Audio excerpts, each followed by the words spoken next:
Oh, you guys are at the wrong rally. No, I think you meant to go to the smaller one down the street.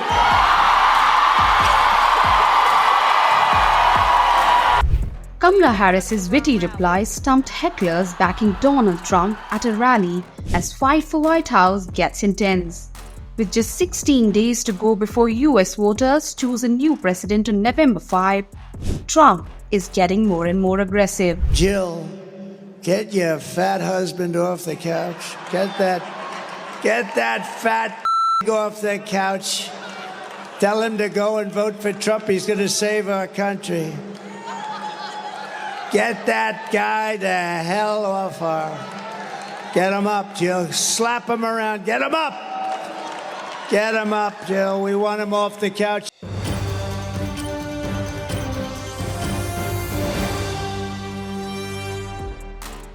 Hello and welcome to another episode of America Decides. The US election campaign is in its final weeks.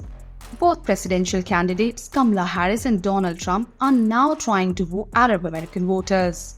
In a rather rare reference, Kamala Harris talked about Israel-Hamas conflict. She expressed her pain and pushed for end to the suffering. This as Donald Trump toured one of the only Muslim-majority cities of the country. Kamala Harris and her rival Donald Trump are both eyeing Arab-Americans' votes in swing seat Michigan. Harris insisted it was time to end suffering in the Middle East, while Donald Trump visited one of nation's only Muslim-majority cities on Friday as the dueling presidential contenders fought for a small but pivotal bloc of Arab-American voters. In a rare reference to Israel's fight against Hamas and Hezbollah, Harris said, "This year has been very difficult, given the scale of death and destruction in Gaza and civilian casualties and displacement in Lebanon." She even mentioned the death of Hamas chief. And I am very proud to have the support of Arab-American leaders like Wayne County Deputy Executive Asad Turfi,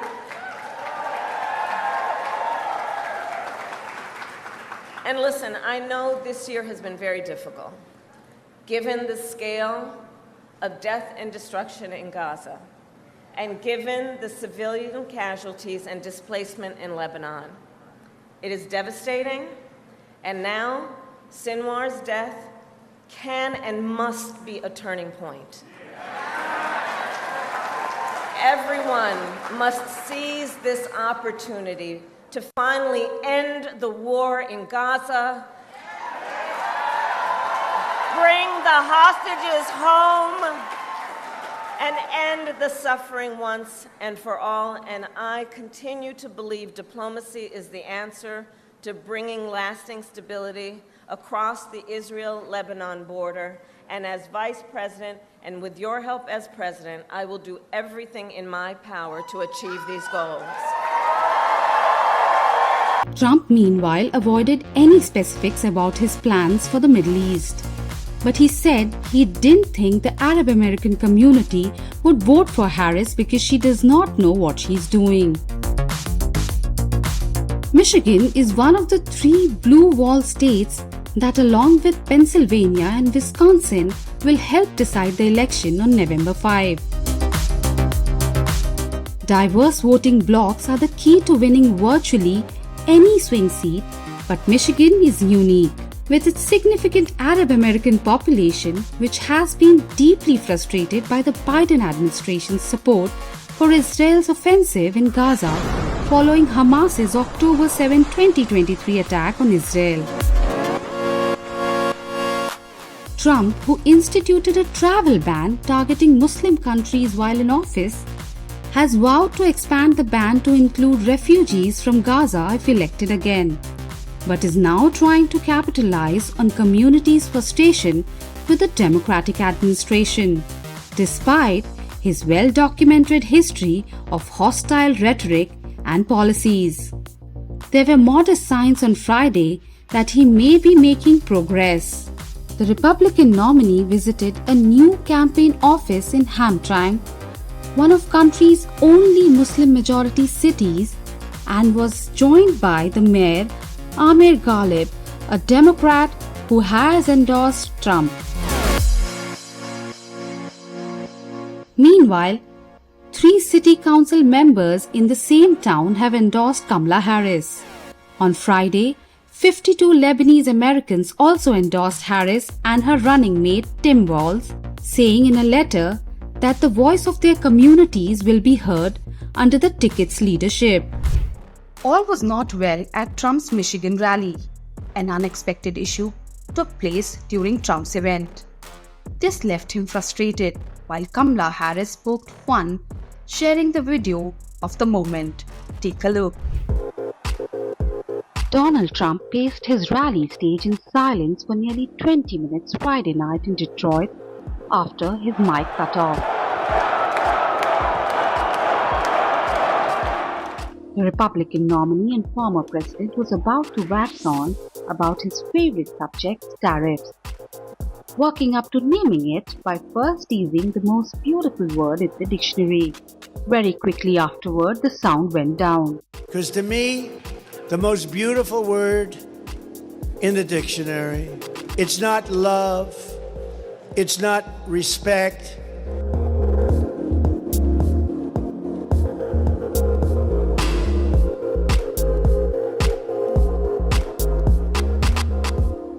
The crowd chanted USA and We Love Trump in support.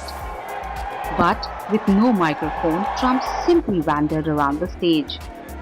Looking frustrated, his back was turned to most of his audience at times.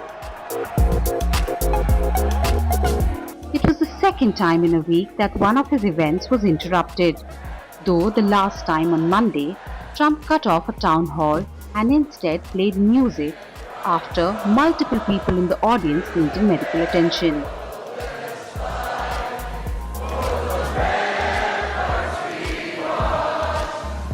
This time, Trump appeared to have a little more control over the matter, standing silently while the screen in the room displayed the messages, technical difficulties, and complicated business. Trump is famously attuned to his image and the mechanics of his rallies, often commenting on microphones and teleprompters. Earlier Friday, the hosts of Fox and Friends joked that Trump likes to adjust the lighting when he sits for interviews. Aides are often known to travel with multiple backup mics, though it was unclear why they weren't able to locate one immediately on Friday. Vice President Kamala Harris's campaign used video of the moment to push its message that Trump, who's 78, may not have the energy to be the president again. It posted on X, "An exhausted Trump awkwardly walks in circles on stage after his microphone stops working." As the delay stretched on, the crowd continued to cheer and chant. At one point, the crowd did the wave.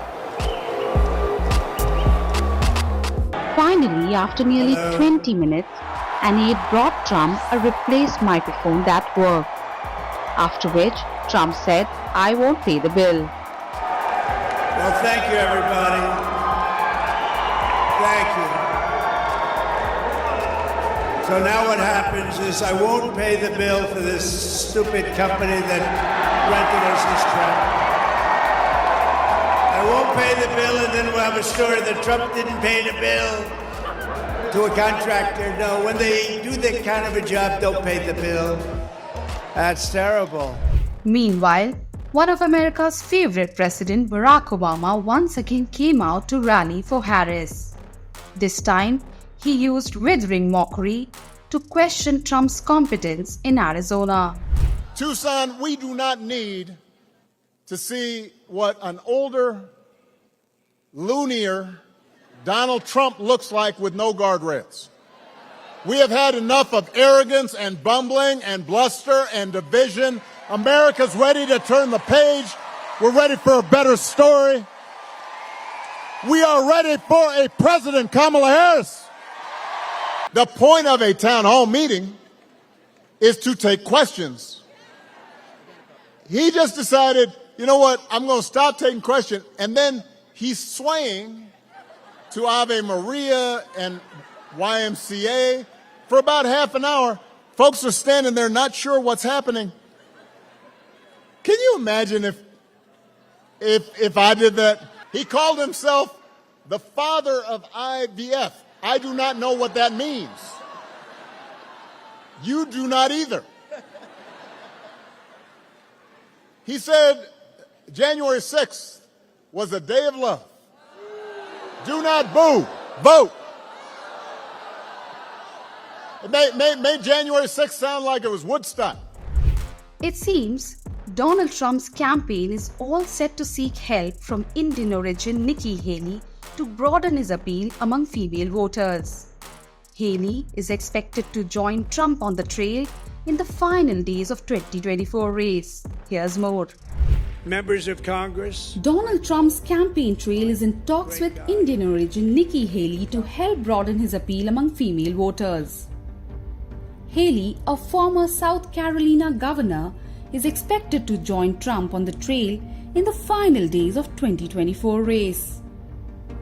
CNN reported Trump is seeking to broaden his appeal among female voters. While no event has been finalized yet, some of the discussions have centered on a potential joint appearance at a Fox News town hall in late October.